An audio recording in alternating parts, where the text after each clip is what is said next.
Bude z najväkšej časti slunečno i ще kus теплейшая Agnieszka zo umerenim i zmocnjenim juhovostočnim vitrom i vozdušnim priciskom kolo normali s tendenciju zmenšovanja.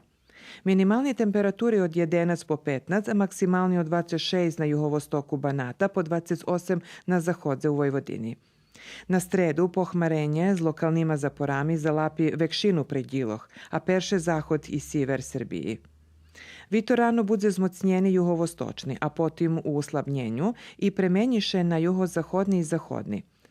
Vekše ošviženje bude na siveru Srbiji, a na juhu ostanje bar sceplo s priciskom pod normalu. Na siveru, na stredu, maksimalna temperatura bude kolo 20, a na juhu i 29. Na štvrtok i pijatok bude švižejše i premaljivo pohmarene zo zdižđom s času na čas. Na sobotu i njedzelju suho i cepljejše zo s dlugšima slunečnima periodami, a potim znova dižnja počatku idućeg tižnja.